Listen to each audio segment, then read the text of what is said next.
hi. Hi. Hello, everyone. Welcome Greetings. back to the Brown Skin Blueprint. I was going to say my name. I'm Brittany. And I'm Shawana. And today we are talking about the pros and cons of none other than isolation. Yeah.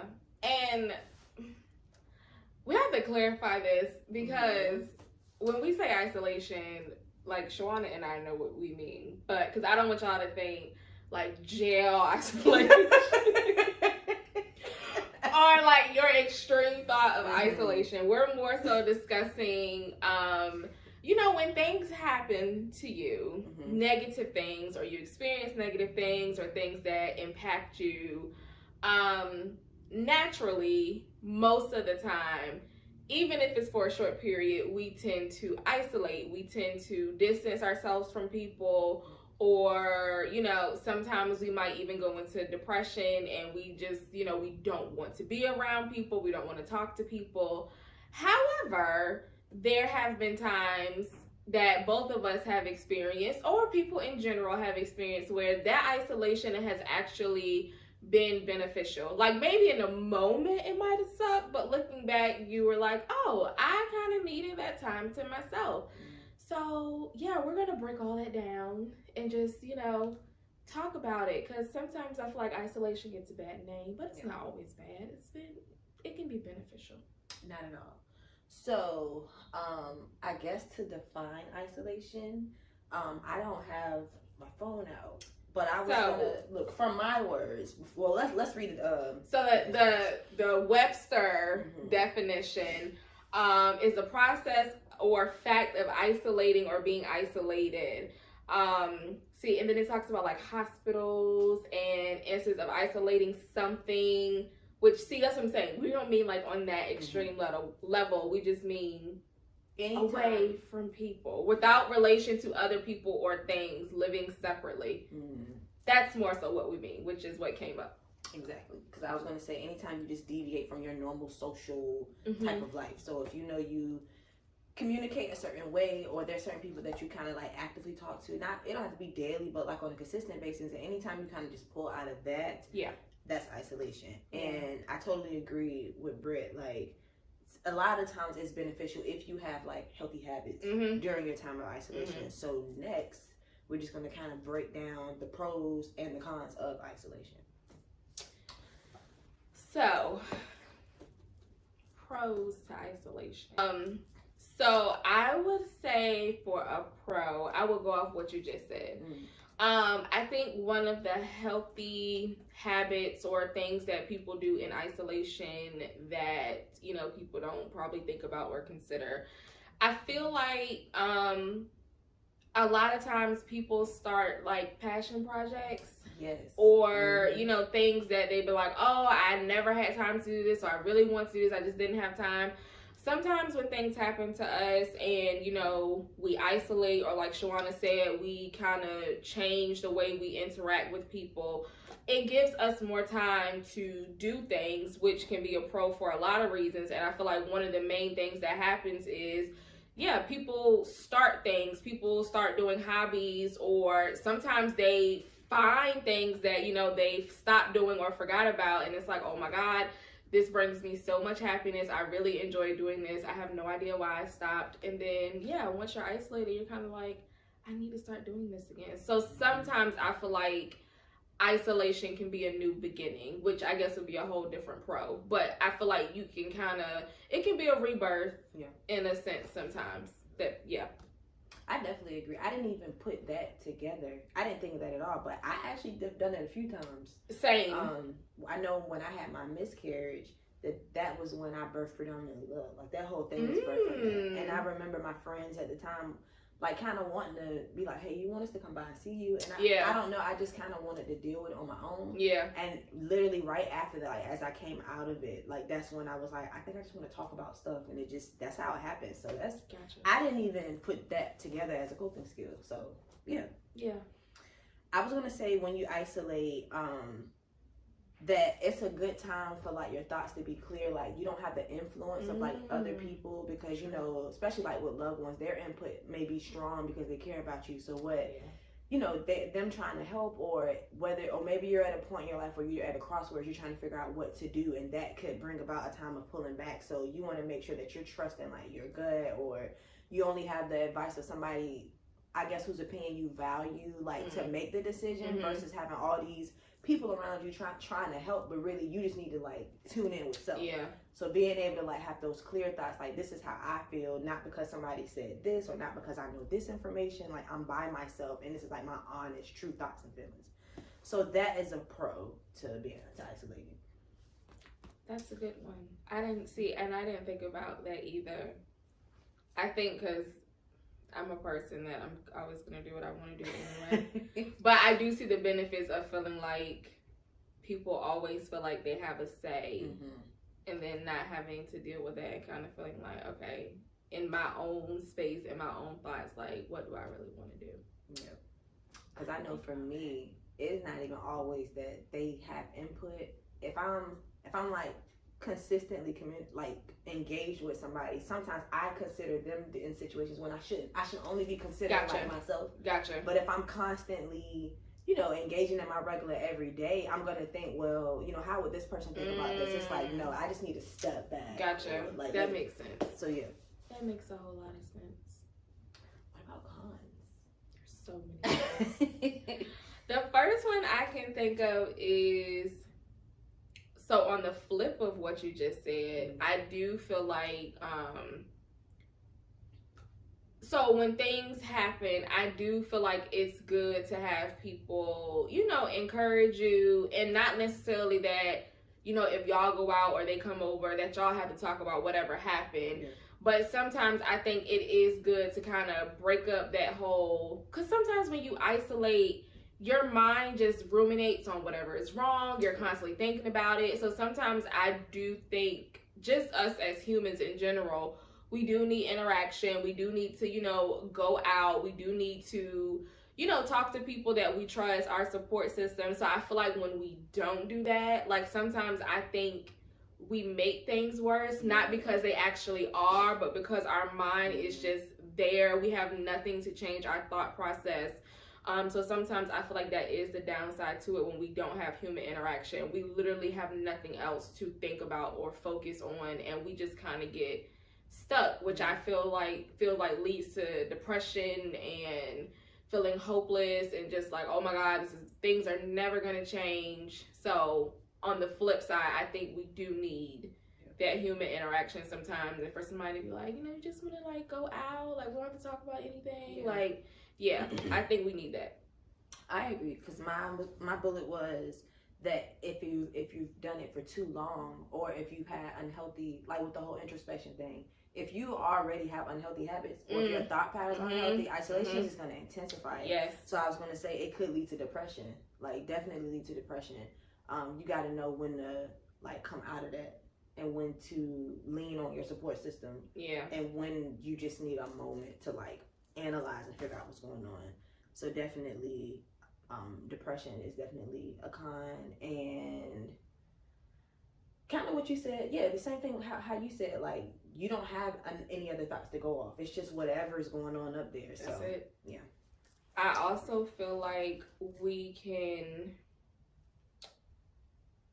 like, I feel like it's good to take time to rest, but I feel like when you do that for too long, I feel like you almost get out of the swing of things. Like, I feel like as much as we hate it, we all have some kind of routine to either live by or follow. Like, it's just, you know, a part of life in society. But I feel like when you are out of that too long, it's almost harder to like readjust or go back to whatever you used to do. So it like feels weird. It's like it's too much. It's like, oh my God, like now I have to adjust to this. So I feel like, you know, on one side it is good to take a break and like to rest and clear your mind, but then I feel like it almost becomes a hurdle to go back to regular life. And yeah, that just sucks, because now it's like you went through one transition and now you're literally going to go have to go through another because you have just been out of the swing of things for so long. So I think that's another con to isolating. That's why that good balance. It's so hard. Though. I was about to say it is a struggle, but because I know one of my struggles with myself is always determining: am I tired and need more rest, or am I now in this like kind of stagnant rut and I don't feel like doing? Like I really have to. That's why I meditate so much, because that helps me like clarify what's going on. Like, are you scared and you shrinking and you like stagnant, or you really just need to chill out because you're doing too much? Yeah. So being self-aware, we always talk about self-awareness. That is definitely key. To know, when it's healthy and when it's not. Yeah, because I feel like they can run together sometimes. Like you just said, like it's really hard to differentiate between.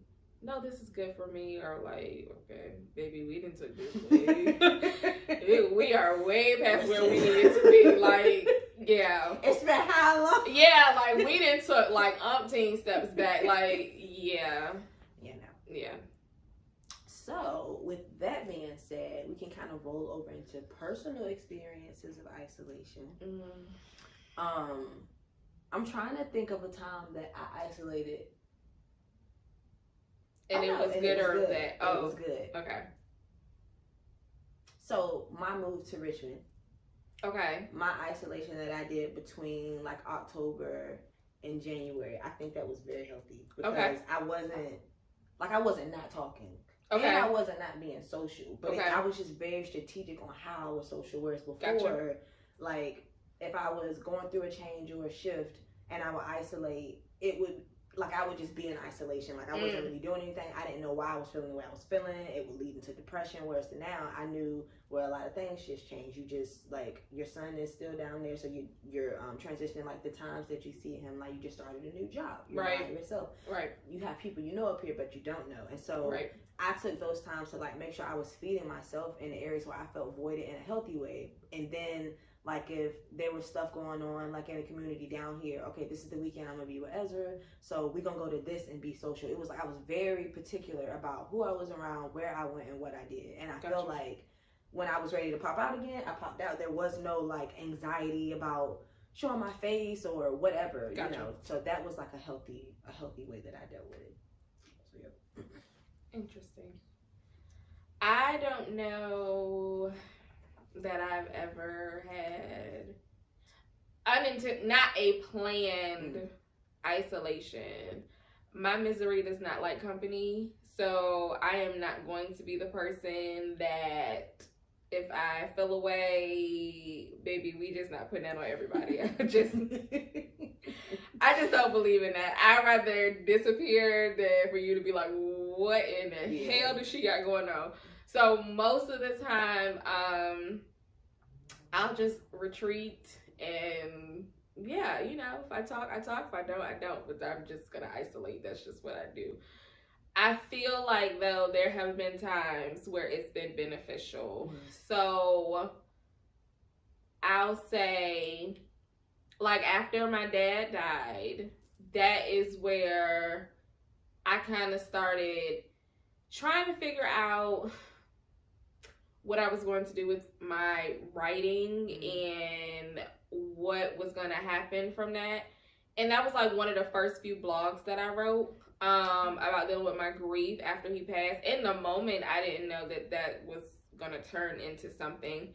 But I felt like the fact that I had this major loss happen to me, I was just like, okay, Brittany, what are we going to do with all of these feelings? And I was just like, there has to be somebody in the world who understands what it is like to lose a parent.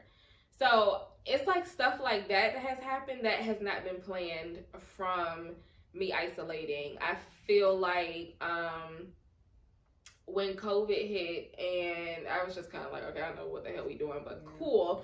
And I was still very much trying to get my life back from 2019. That's when I started figuring out, okay, Brittany, do you want to make journals? Like, how you going to make them? Like, what are we going to do? It was never like a positive, planned, like I need to take a break. Like, my stuff is always rooted in, like I said, my misery don't like company. I'm very upset. I'm very sad. I can't talk to nobody. Please don't talk to me. I can't help you.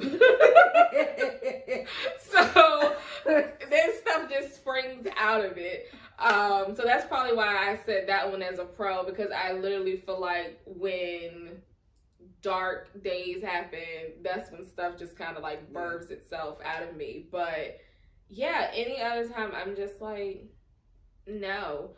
I do feel like a con to me doing that is people like never know what's wrong with me. Yeah. Like, unless somebody asks me directly, I'm just not one of them people that's gonna come to you and be like, oh my God, I'm so sad, I'm so depressed. Like, you're probably gonna have to ask me questions. I'm not gonna make you jump through no hurdles, but unless you specifically ask me, we just not gonna have that conversation.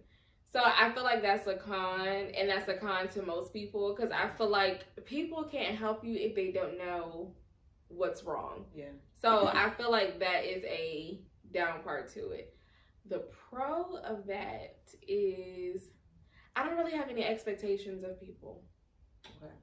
Which I feel like has been my downfall in the past. Like, oh, let me tell everybody what is going on so everybody is aware.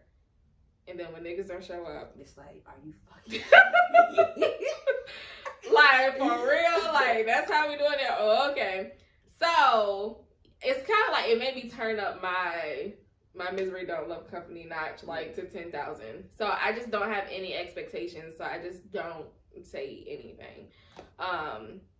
So I feel like I have more cons when I isolate, but I do feel like there have been moments where things just happen, but it's never planned. It's just like, oh, like, that's what I want to do.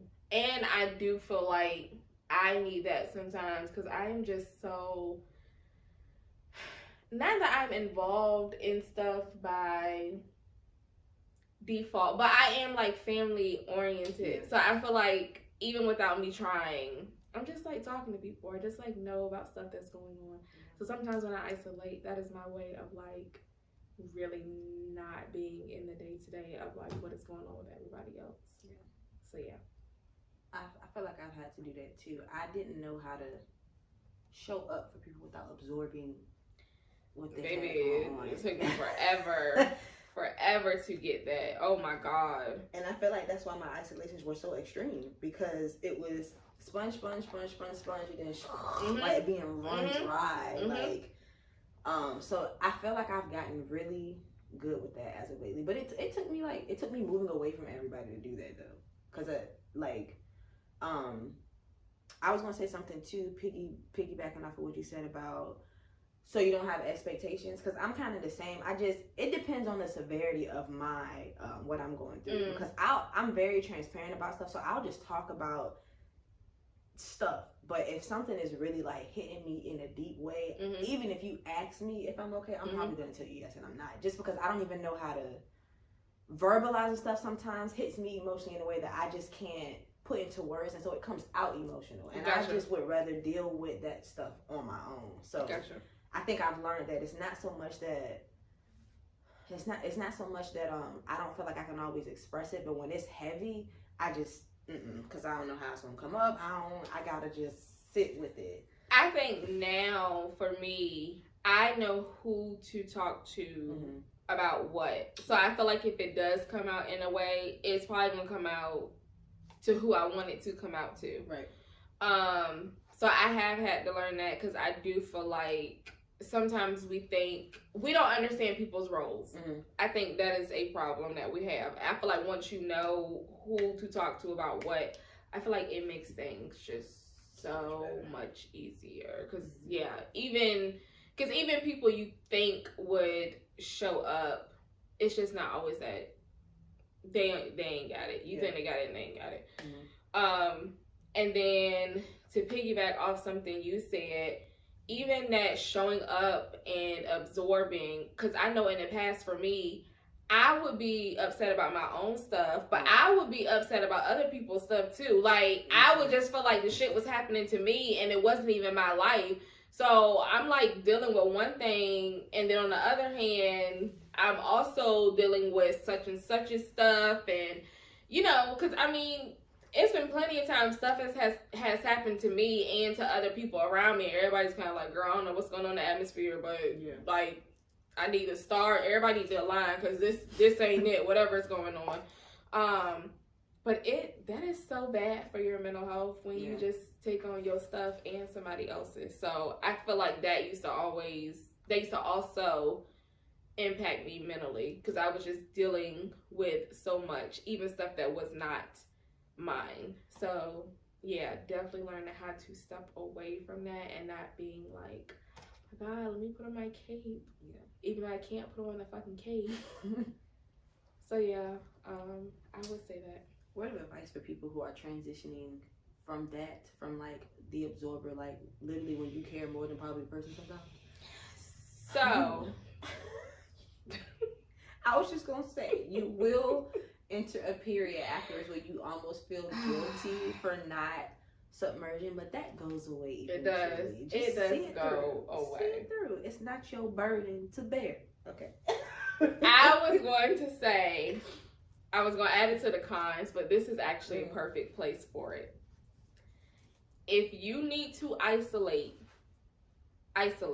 Because I feel like an error I have made is trying to show up for people, and I probably should have took time to myself. Yeah. I think that is bad. And I've also, Lord have mercy, I have seen it happen to so many people around me. Like, you just know people got shit going on, and you're like, they probably shouldn't be over here right now. Mm-hmm. We probably should not be talking about this subject right now. Can we please change the subject? Can you please get them to stop drinking? Right. And it's just kind of like, you know, they probably need time to figure their shit out, but maybe they don't want to. Maybe they want to be around people, but you can just see the spillage. It's just like, oh my God, it's just, they literally are bleeding on everybody in the room. Mm-hmm. So that would actually be advice I have to people. I don't want you to isolate and it get bad, but if you need that time, please take it. Because whether you believe it or not, it's gonna come, especially if you're like holding it in and you're not talking about it, baby, it's gonna come out. And when it come out, it is usually not pretty by a long shot. Like, you either gonna embarrass yourself, you're gonna get into it with somebody. Like, if you need that time, take that time for yourself. Because yeah, I have been a victim of it, and some of the people I am closest to, I have been like, yeah, so we about to leave because this had turned into something else. So if you need that time, please take it. And subconsciously, when you do that, there is no controlling what comes out. When it comes out, you don't realize it until after you've done it that it came out. So, recommendation. Follow what Britt said. Listen, I have been there. Like, yeah, when you reach that threshold, and like Shawana said, when you talking about this subconscious stuff, you have no control of how that stuff start coming out. So that would definitely be a word of advice. I'm trying to think. Piggybacking off what you said too, taking that time, here's how you don't go into depression. So you got to make sure that when you choose to isolate, you are like, what are your healthy habits are going to be? Yeah. Like, not choosing not to, if you're going into a time of reflection, how long you going to reflect? Like, you gotta have some type of thing set in place so that you can come, out of it. Like, you're coming up for air. You're not just sitting in this time of being alone and letting your thoughts run rampant. You definitely are going to want to have to try to implement some type of habits, whether that's reading for a few minutes, if you take walks, if you, just go get out of your normal routine and do something that brings you life or that makes you feel good. So I would say that do something like once a day while you're in isolation that does bring like good vibrations and good feelings, so that you're not just sitting in whatever it is. Yeah. With you saying that made me think about like when the pandemic first hit. Yeah. My morning routine did not change. I won't go nowhere, but to keep my sanity, like, I had to get up in the morning, get ready. Like, I mean, I won't put on clothes like I was really leaving the house, but like, I had to keep that part of my routine, because that just looking at like the same everything every single day, that just wasn't it for me. So yeah, I just feel like Shawana said, even if it's something small, you have to keep some kind of sense of normalcy. You just have to. And even with that, I'll say another piece of advice is what I said earlier. Know who you can talk to. Yeah. Figure out, okay, if I'm having problems in my marriage or relationship, this who I know, that I can call. If I'm having family issues, I know I need to call such and such. If it's an issue with my friend, I need to call such and such. Lean on your people. I mean, you ain't got to drain them every day. Be conscious of that, because people do have lives outside of you, but use your support system. And like I said about myself earlier, people can't help you if they don't know what's wrong. So whoever is your support system, talk to them, even if it's just one person. That way you're not completely isolating and now ruminating with just, your own thoughts, your own feelings. So even if it's just one person who is just like, hey, matter of fact, I seen a TikTok about this. This girl said she was going through something, and she played a voice note from one of her best friends, and the friend was like, I just want you to just call me like once every day, just so I can, hear you and make sure you're okay. Like, she's like, I know you're about to disappear. I understand. I get it. I just need to make sure you're okay. And I thought that was so sweet, because I feel like we all have been guilty